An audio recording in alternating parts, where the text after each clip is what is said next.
Chennai boys நேர்களுக்கு வணக்கம். நான் உங்கள் நசீர் பாய் பேசுகிறேன்.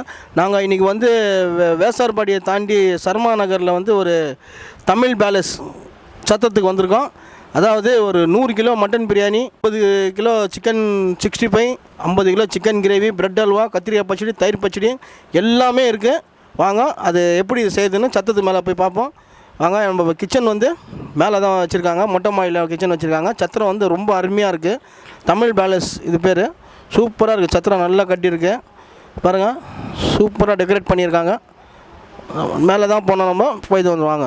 வாங்க. இப்போ வந்து முதல்ல வெங்காயத்தை உரிச்சிடுவோம். மேலே நல்லா அருமையாக இருக்குங்க மொட்டை மாடியில். இதுதான் இந்த சத்தத்தில் வந்து நான் இப்போ தான் ஃபஸ்ட் டைம் செய்கிறேன். பாத்திரம் எல்லாம் சுத்தமாக நல்லா க்ளீனாக இருக்குது. சத்திரமே சூப்பராக இருக்குது. நல்லா அருமையாக இருக்குது சத்திரம். வாங்க கிச்சன் ரூமை பார்ப்போம். பாருங்க, இதுதான் கிச்சன் ரூமு.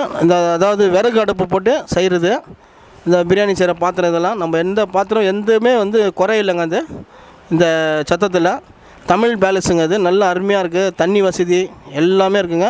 வாங்க உள்ளே போகலாம். பாருங்கள், பசங்கள்லாம் வெங்காயம் உரிச்சின்னு இருக்காங்க. நசீர் பை டிப்ளிகன் ஏரியா. இன்றைக்கி வந்து வலிமா ஃபங்க்ஷனு. நாங்கள் வந்து பாயை கூப்பிட்டுக்கிறோம். 100 kilo mutton biryani, 50 kilo 65, 50 kilo gravy, bread halwa, இந்த 3 ஐட்டம் தான் பாய் செய்ய போகிறாரு. பாய் பிரியாணி செம்ம டேஸ்ட்டு. அதனால் வந்து எந்த ஃபங்க்ஷன் ஆனாலும் நாங்கள் பாயை தான் புக் பண்ணுவோம். டிப்ளிகன் ஏரியா பாய் நம்பர் 1 பிரியாணி. இவர் டேஸ்ட்டு எங்கேயுமே கிடைக்காது. பிரியாணினா பாய், பாய்னா பிரியாணி. இது வந்து மாப்பிள்ளை தோரணில் வைக்கிறதுக்கு அந்த லெக் பீஸு, ஃபுல்லாக லெக் பீஸ். இது வந்து 65க்கு வர கெஸ்ட்டுக்கு எல்லாமே வந்து யாருக்கும் எந்த குறையும் இல்லாமல் நம்ம கவனிக்கணும். 65க்கு இப்போ வந்து நம்ம சிக்கன் கிரேவிக்கு வந்து பீஸு கழுவி வச்சுருக்கோம். கறி நாங்கள் கிரேவி மசாலா நம்ம ரெடி பண்ணுவோம். ரெடி பண்ணும்போது உங்களுக்கு காட்டுறேன். வாங்க. இப்போ வந்து அடுப்பு வந்து எல்லாமே செட்டிங் பண்ணியாச்சு. பாருங்கள், 4 சட்டி பிரியாணி, 2 சட்டி ஒலை. அதாவது 50 கிலோ ஒரு ஒலையில் 50 கிலோ போட்டு அடிப்போம். லோங்கம் போட்டுருவோம். முதல்ல எல்லாத்துலேயும் லோங்கம் போட்டுருவோங்க. 1 2 3 4 சட்டி லோங்கங்க. அடுத்தது ஏலக்காய்.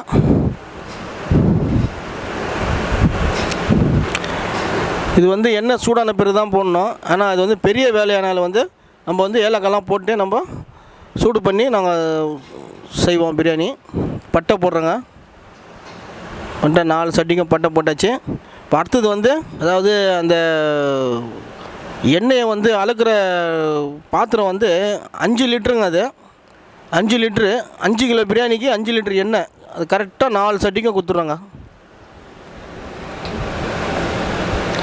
25 கிலோவுக்கு 5 கிலோவுக்கு ஒரு ஆயிலுங்க. 5 கிலோவுக்கு ஒரு ஆயில் 1 லிட்ரு. அதனால் வந்து 25 கிலோவுக்கு அது ஃபுல்லாக கொடுத்தோன்னா 5 லிட்ரு அது கரெக்டாக வந்துடும். பிரெட் அல்வாவுக்கு ப்ரெட்டு பொரிச்சு வச்சுருக்குங்க. ப்ரெட்டு, முந்திரி, திராட்சை எல்லாம் பொரிச்சு வச்சுருக்கேன். இது வந்து பால், கோவா, சர்க்கரை, கேசரி பவுட்ரு எல்லாமே போட்டு நல்லா கொதிக்க விட்டு பொரிச்சு வச்சுருந்த ப்ரெட்டை வந்து போட்டு நல்லா ப்ரெட்டு அல்வா மாதிரி ஆக்கிட்டு எரிக்கிடுவோங்க. பால் கொதித்து வரட்டும். அடுத்தது வந்து கத்திரிக்காய் சட்னியை செய்வோம். முதல்ல ஸ்வீட்டு தான் செய்யணும். எந்த சத்தத்துக்கு போனாலும் நம்ம முதல்ல ஸ்வீட்டு தான் செய்வோம். அதான் மங்களகரமாக இருக்கும். நல்லா பச்சை மிளகா கொத்துருவோம் எண்ணெயில். பால் கொதித்து வந்து ப்ரெட்டு போட்டாச்சு. இந்த ப்ரெட்டை வந்து நல்லா கொலைய வந்து நல்லா கிண்டி விடணுங்க. இப்போ வெங்காயத்தை போட்டுருவோம். அது ஒரு பக்கம் அந்த வேலை நடக்கட்டும். ப்ரெட்டு வேலை டைம் ஆயிடுச்சு. இப்போ வெங்காயம் வந்து அழுந்து கொடுத்துருவோம். இப்போ தக்காளி 4 சட்டிக்கும் வந்து மசாலாவை பிரிச்சுடுவோங்க. 4 சட்டிக்கும் மசாலா வந்து கரெக்டாக சமமாக பிரிச்சிடுவோம். ப்ரெட் அல்வா ரெடி ஆச்சு. ப்ரெட் அல்வா வந்து மேலே வந்து வெள்ளரி விதை, சாரா பருப்பு, நெய், மில்க் மேடு எல்லாம் போட்டு கொஞ்சம் ஆற விட்டு ஃபங்க்ஷன் ஆரம்பிக்கிற நேரத்தில் நல்லா மிக்ஸ் பண்ணி சாப்பிட்டிங்கன்னா அப்படியே செம்மையாக இருக்குங்க. செம்ம டேஸ்ட்டாக இருக்கும். நெய் ஊற்றிட்டோம். இப்போ அடுத்தது மில்க் மேடு போடுறோம். மில்க் மேடு எல்லாம் மிக்ஸ் பண்ணி சாப்பிட்டிங்கன்னா செம்ம டேஸ்ட்டாக இருக்கும். மிளகாத்தூள் போடுவோங்க. 4 சட்டிக்கே வந்து மிளகாத்தூள் போடுவோம். உப்பு போட்டுடலாங்க.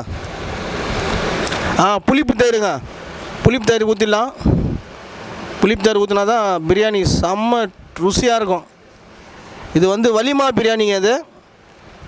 இது வந்து நிக்கா பிரியாணியில் வலிமா பிரியாணி. இஞ்சி பூண்டு போட்டுருவோங்க. எல்லாத்துக்கும் இஞ்சி போட்டுருவோம். கொத்தமல்லி புதினா போடும்பா, போடுப்பா. எல்லாத்துக்கும் கரெக்டாக சமமாக வரணும். பாஸ்மதி அரிசி ஒவ்வொரு சட்டிலையும் வந்து 2 மூட்டை, அதாவது ஒரு மூட்டை 25 கிலோ, 2 மூட்டை 50 கிலோ அரிசிங்க. அது அடுப்பத்தை வைப்போம்மா. அரிசியில் தண்ணி ஊற்றுங்கப்பா. அரிசி நல்லா லேசாக கழுவுப்பா. அரிசி உடையாமல் லேசாக கழுவு. நல்லா வருது தண்ணி 2-3 தண்ணியில் கழுவுப்பா. மட்டனுங்க, மட்டன் வந்துச்சு. மட்டன் கழுவி கூடையில் எடுக்கிறோம் தண்ணி ட்ரை ஆகுதுக்கு. ஒரு 4 கூடையிலையும் வந்து கழுவி எடுங்கப்பா. பூண்டு போட்டுருவோங்க, தாளிச்சாச்சு. பூண்டு போட்டுருவோம். வரும் மேலே பின்னாப்போ தாளிச்சதுன்னு எடுத்தா நாங்கள் இன்னும் தான் வெங்காயம் தாளிச்சது எடுத்தா நாங்கள் கடைசி பின்னாடி வரணும்.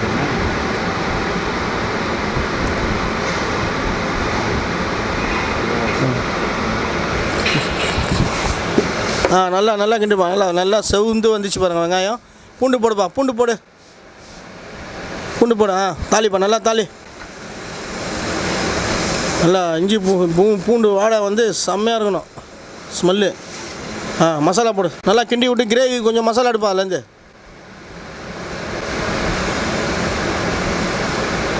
நல்லா அடுப்பு எப்படி எடுத்து பார்த்தீங்களா? கறி போடுறோங்க. மசாலா கொதிச்சுது, கறியை போடுவோம்.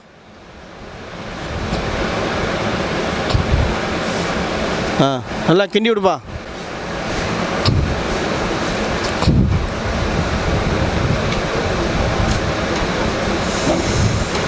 நல்லா கிண்டி விடும். நல்லா மசாலா நல்லா கறியில் ஏறணும். ஏறி எண்ணெய் பசை அப்படியே மேலே வரணும். இப்போ தான் எலும்புலாம் வெந்த மாதிரி. அரிசி எடுப்பா, அரிசி எடு. நல்லா அரிசி உடையாமல் எடுங்க. அழகா 2 கூடை போடுங்கப்பா. ஒலையில் போடுப்பா. ஒலையில் போட்டாச்சு. இப்போ வந்து ஒரு அரை வேக்காட்டில் அரிசி நம்ம எடுக்க போகிறோம். எடுத்து மட்டன் பிரியாணி, அருமையான பிரியாணி ரெடி பண்ண போகிறோம். கிரேவிங்க, சிக்கன் கிரேவிங்க. இது அருமையான chicken gravy. Tomato sauce, chilli sauce எல்லாம் போட்டு அருமையாக 65 பாருங்கள். எல்லாமே பக்காவாக ரெடி ஆச்சு. பந்தியும் ஆரம்பித்தாச்சு. எல்லாம் நம்ம சர்வீஸ் பசங்கள்லாம் அருமையாக சர்வீஸ் பண்ணியிருக்காங்க. சூப்பராக பாருங்கள். இந்த மாதிரி ஆர்டர் வந்து நம்ம நிறைய பண்ணுறோம்.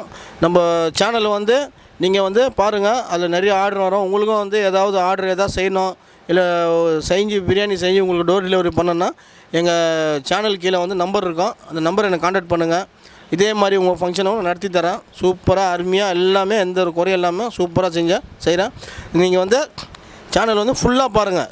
சென்னை பைட்ஸ்னு போட்டு ஃபுல்லாக பாருங்கள் சேனல் வந்து நவுத்தி விட்டு போயிடாதீங்க. நம்மளை சப்போர்ட் பண்ணுங்கள், சப்ஸ்கிரைப் பண்ணுங்கள். நன்றி, வணக்கம். மீண்டும் சந்திப்போம்.